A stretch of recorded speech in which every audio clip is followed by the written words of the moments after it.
My next guest is the starting safety for the Minnesota Vikings of the National Football League. He's also the co-owner of a cold therapy facility in Richmond, Virginia. He played college football at Virginia, one of my favorite schools. He was signed by the Vikings as an undrafted free agent in 2015. He's also has one of the coolest social media names. Who's that dude? Please welcome to Money Making Conversation, Anthony Harris. How you doing? Good morning. Anthony, where you come up with the Who's That Dude? I love that name, man. Where you get that name from? That's from the alma mater. I just decided to put a little spin on it. Mm-hmm.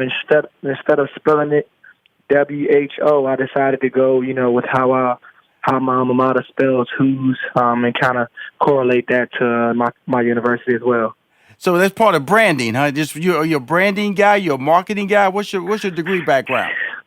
I'm just trying to do it. I try to be a little bit catchy, coming into college, as a freshman, it was all about, coming in and proving myself. And, Yes, sir. And one thing I wanted to, kind of set right away was, I kind of wanted people to grab people's attention and kind of make them ask themselves, who's that dude? So some people think it's kind of more one of those things where I'm being a little bit confident and it's like a rhetorical question, but it was intended to be like a genuine question of making a statement and having people to wonder who's that dude. Right. So when you say, are you bothered by that when people say that's the word cocky or overconfident? I see your photos. You have a model style about you, which I like. So does that bother you? You're posing. You're making that hit. You know what I'm saying, on the streets. Are you? What's your future in that area? No, it doesn't. It doesn't bother me too much. I understand a lot of people are gonna have a different perspective or a different understanding of different things. So, when they tend to ask me the question, or I tend to kind of let them know, or if they try to suggest that maybe I might be meaning in that way. I just kind of explain it. No, it's not intended to be that way at all. But I don't get offended by it at all. Awesome. Well, it's great. We're going to talk about your business, but it's that time of year. We just finished the NFL Combine, which I think is blowing up. I see all the celebrities that are tweeting various athletes who are running 40s and lifting weights and doing shuttle drills. Were you able to participate in the NFL Combine when you came out? No, I got invited. At the time, I was recovering from a shoulder and hand surgery I had gotten in December. So I had the privilege of attending the combine, but unfortunately, I wasn't able to actually participate in any of the drills. Just I was able to, visually experience that, as well as just the interaction with the coaches and the players. Yeah, you got to walk around in your underwear, get the measurements, and talk to the coaches. That's what you got to do, right? which is famous, man. It's famous. So that's part of the process now. The reason I wanted to talk about your NFL experience a little bit, because you were an undrafted free agent, which means you come into camp with no guarantees. At least if you get drafted, there's a general feeling they want to keep their draft picks. When you come in as an undrafted free agent, what was running through your, first of all, when the draft, you went through the process of sitting through all these rounds of draft. Did you make a big deal? Did you have a draft party, or you just wasn't? Or you say, hey, I don't know where I'm gonna get drafted. I'm gonna just lay low and find out what happens. How did you approach your draft day? For me, it was I actually had a little family gathering. For me, it was kind of one of those things where I was expected to be taken, in the second to third round. But for me, a guy coming out, never really experienced it. I've always kind of took the little low subtle route. So I had a few people over, didn't really make too much of a big deal about it. Growing up as a kid, I had watched the NFL drafts, and you hear about the different mock drafts and where different players are supposed to go, but it never quite works out like that. So for me, I had kind of prepared myself for the unexpected, which was anything can happen. So we had a few people over, ended up going undrafted. But before the draft was over, in the last round or so, I had a number of teams call up. Right. And at the time, they either said that they were out of picks for the draft that year, or either they were going to go in another direction with another position with their last pick. But they, expressed that they had interest of trying to sign me to their roster for going into camp. So at that point, I felt pretty good about getting the opportunity, and for me, it was just about if I can get an opportunity that I'll be able to show and prove that I belong in the NFL. So that pretty much happened for me going into camp. My mindset was pretty much that whatever team I went to, that they were getting a steal, Right. whether they knew it or not. They had It somebody didn't really special. matter, but yeah, it didn't really matter whether they knew it or not, if they was getting a steal with undrafted player. But that was kind of my attitude going in, was I'm gonna go in. Nobody's gonna really expect anything of me. Right. But once I get healthy, people are gonna, they're gonna have to take notice just by my level of play and just going out there and showing what I can do on the field. And that has been the case. And they also say, just note to my viewers and my listeners, it said when you get late in the draft like that, it's actually better to be undrafted because you can actually negotiate a better deal for yourself, and you also can control the team you want to go to. Is that not true? Yeah. Part of the business side that that they particularly say, the first 3 rounds are guys who they really, really want, and really expect to make that final roster. Right. But the NFL, it's a very competitive work environment, a very competitive business. There are people who come in and get drafted, and once the season starts, they're no longer with the team, just because of the number of spots and just how competitive it is.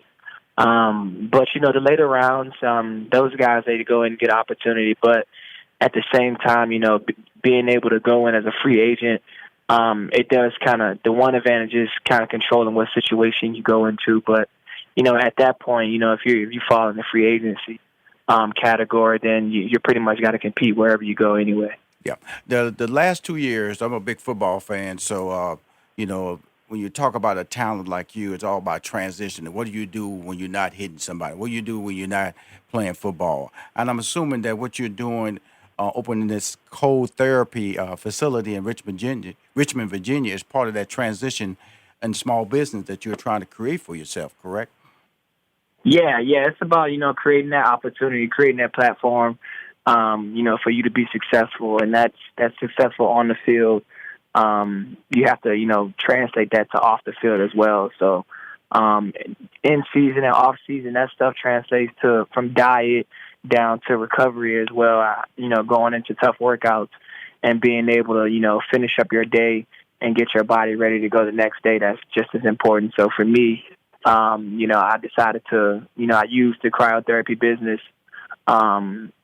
and then once, using that to help improve my recovery, I decided to join it as far as business-wise and expanding there. Okay, let's break that down a little bit. Just to generally, is cryotherapy, sometimes known as cold therapy, is a local or Yep. general use of low temperatures in medical therapy. It's used to treat various type of tissue issues. Now, I'm a regular guy. You know, I, would I engage myself in this type of therapy? Just a regular guy out there playing hoops, or a guy who runs like several miles a week. I know you're not just attacking. Are you attacking just the everyday athlete, or the wannabe athlete, or the high school athlete, or the semi pro or pro athlete? What are you focusing on with this facility? It's just a wealth fitness approach. Right. It's not just for the professional athlete or the everyday athlete that's going in. This is something in a service that can be utilized by a large scale crowd. It doesn't necessarily have to be recovery for fitness. It can be recovery from injury. And you don't have to be in sports to be involved in an accident and have some sort of injury. So, we have people who come in from getting in car accidents. They having back pain. They can hop in the machine, and it pretty much excuse me. It pretty much helps their body recover as far as dropping their body down to a low temperature, causing the body to have it heat itself up, and that helps with blood circulation and flushing out that old damaged tissue and that old damaged blood in that area and getting fresh blood in there so it can properly heal and heal faster. So we have people coming in not just in the sports world and the Mm-hmm. fitness world, but Mm-hmm. just from day to day, whether it's injuries due to old activities, or Mm. whether it's injury just due to age, or their body isn't moving as well. So the machine can help promote mobility and relieve some stiffness as well. So you're saying that, okay, Rashawn, look here, brother. You walking around like you're 80. Okay, now come over here to my facility. I can get you at least to 60. So Yeah, it's about yeah, therapy. It's about therapy. My daughter, she played tennis. She was a pro, and like I said, she was always doing these massages. She was always either going through various therapy, because she was always putting stress on her body. So hmm and so she was an athlete. She turned pro when she was 16.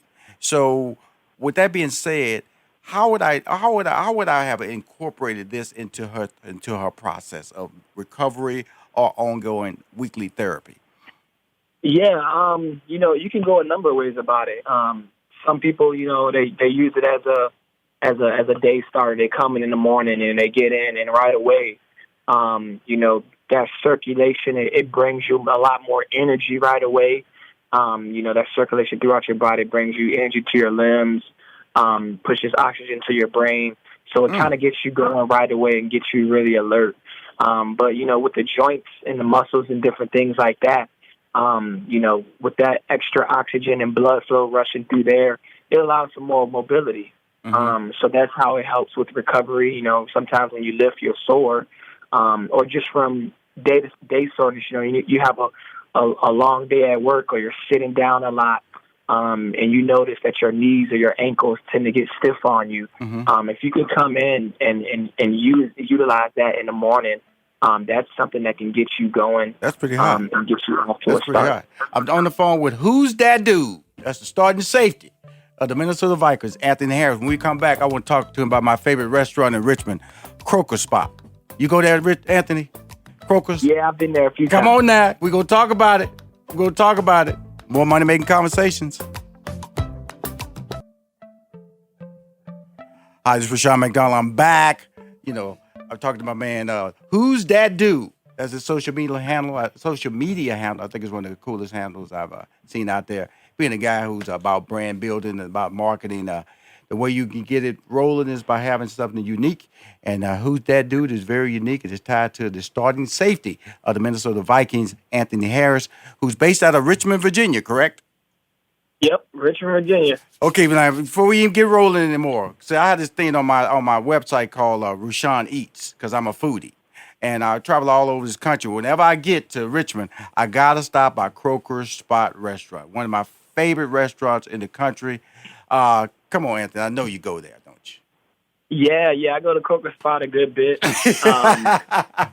I go to Croker Spot a good bit. Sometimes, the family sends me over there for a few runs to pick up some things. you? But it's not always easy getting over there and get what they want. It's a busy place. It's a busy place. My favorite place, the best cornbread in the world. They put that caramel on top of that cornbread, brother. Special, special, special. It's a seafood restaurant. Big portions. That's what we like. Big portions. Great food. Like he said, it's a packed place. But I just wanted to give Croker's a shout out because the fact that they've fed me many, many times in that restaurant over the years. And every time I get over there, I always tell them I got my producer. She lives in Richmond. And periodically, Anthony, I have her ship me some cornbread. So let's get back to you, man, in pro football. How long is pro football going to last for you, my friend? I'm not sure. I mean, right now my body's feeling good. I'm still excited, getting up every day, going into work. I tell a lot of people it doesn't even feel like work. It's getting up and going in to do something that I love to do. So as long as I'm able to go out there and perform at a high level, and I'm feeling excited about it, I'm going to continue to do it. Now, quick question: did you finish your degree at University of Virginia, or where we with that? Yeah, I graduated in 3.5 years with a sociology degree. So I finished up over there at Virginia just before entering the draft. It's amazing how many people come on my show with a sociology degree. My minor was sociology. My degree is in mathematics, and Mm-hmm. sociology changed my life, man. I always tell Mm-hmm. people that because people understand that when you go through high school, you go through life, you learn that they're just telling you what they want to tell you. When you take sociology, it really breaks down what information you don't know and how people interact. Tell me about Hmm. just tell everybody the importance of what sociology and getting that degree has played in your life, because it changed my life. Yeah. One thing it did. It allowed me to step back and get an understanding of how we as people and how a society, essentially how we evolve, how we continue to grow, how we continue to change. And then it allowed me to understand that everybody has a different view, and that's okay. That's just part of life. That everybody's not going to agree. Everybody's not going to always, be on the same page. So once you can understand that, it allows you to, avoid so many problems and move forward on different issues and different topics, and to continue to be able to always progress in a direction that you want to go based off of, the things that are going on around you, the things that you can control, and the things that have happened in the past. In their sociology course, do they have African American studies in that platform? Yes, they did. I'm gonna tell you something. This is an honest question. Understatement is that when I realized what I didn't know and what the school system had taught me, I was really brought to tears about the Mhm. information that was denied me. That when you go through high school, they tell you that you was brought over, you know, and then also you were freed, and then you jump to the Jim Crow laws. Then you jump to Brown versus Board of Education. Then you jump to the I Have a Dream speech, and then you're done. You're done with Black history in the school system, except when they Mhm. celebrate during Black History Month.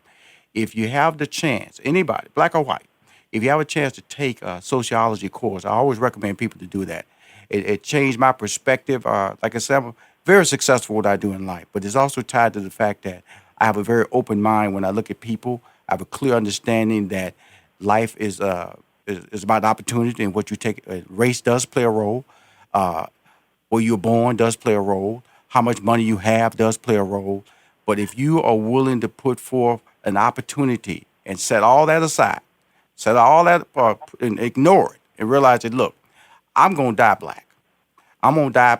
I might have been born poor. Doesn't mean I have to live a poor life or die a poor life.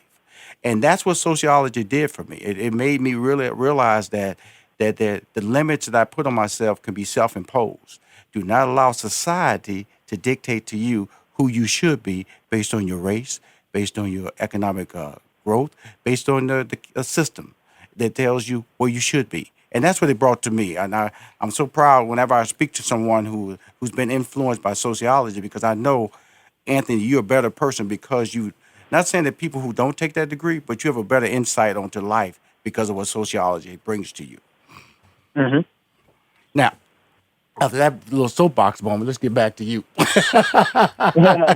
Because I always like to tell people that when so many people come on my show, and it just always impacts me so positively that I have to let people know that I'm just gonna let you know, Anthony, because you have a certain insight. I want you to make sure you share those values. Yeah. Make sure you Yeah. mentor, man, because you've been blessed through education with a clean and unique understanding how life really is. You can have a degree in engineering, you can have a degree in computer science, you can have my daughter's in gaming, but man, unless you understand that a lot of times we fail. If I want to talk about African American, that's who I am, African American. A lot of people fault racism as a reason we fail so much. No, a lot of times it's about how you present yourself. I always tell people decisions are made on your right and your left. People Mhm. look to the right, they look to the left, or look in front of them and make decisions. That's how people make decisions.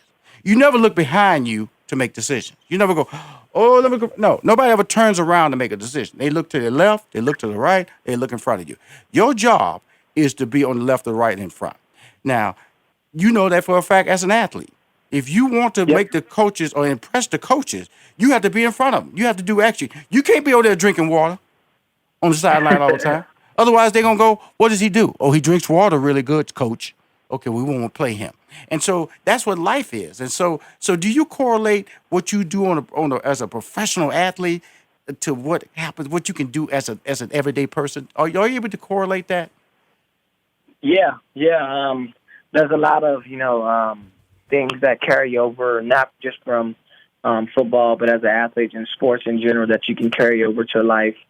That are good things. The results you get are going to be based off of the efforts that you put in. And then success comes when your preparation meets opportunity. If you're on the field and you studied and you worked hard, you've got your body in shape, you've got your mind in shape, and you visualized, making that play, and you've seen it a bunch on film, you've done it in practice, and then the opportunity in the game is presented.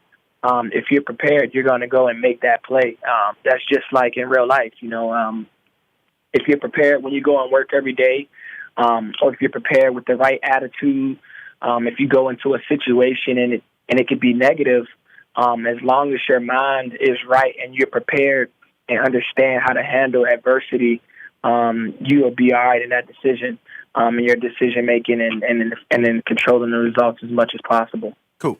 Let's find out where's your location of your business, your cold therapy business in Richmond, Virginia. Where's it located at? We're located off of West Broad Street out in Henrico, just by Short Pump Mall. And the address is 11575 West Broad Street.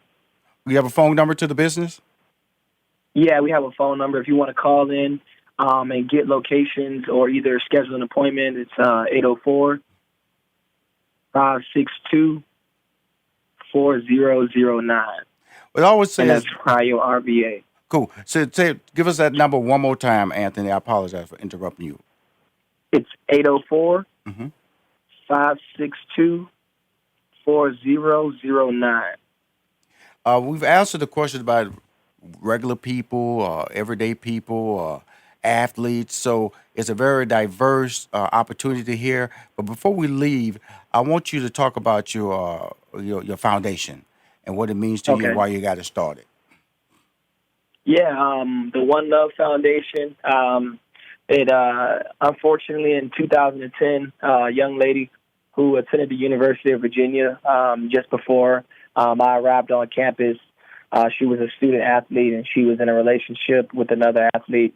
And unfortunately, it was an unhealthy relationship, and it escalated to the point where, her life was taken, and her boyfriend at the time, his life ruined as well. And from that moment on, the young lady's mother, Sharon Love, she wanted to start a foundation in hopes of raising awareness for unhealthy relationships, specifically targeted at teenagers, to be able to help try to avoid situations like that from happening. If you could, spot signs of an unhealthy relationship before they, reach that boiling point, then potentially you can save a life. So the organization was started shortly after in 2011, and where I took place in some events at UVA as a student. And then as my platform grew, now being in the NFL for my going on fifth season, I decided to utilize my platform to help raise awareness as well as financial support for the organization. Well, congratulations. This is Anthony Harris, very talented starting safety for the Minnesota Vikings, graduate of the University of Virginia in sociology, 3.5 years. You keep winning, young man. Please tell your team to send some banners and posters so I can promote your business on my social media. And I look forward to having you back on my show. More money making comes. I really appreciate the time. Thank you, my friend.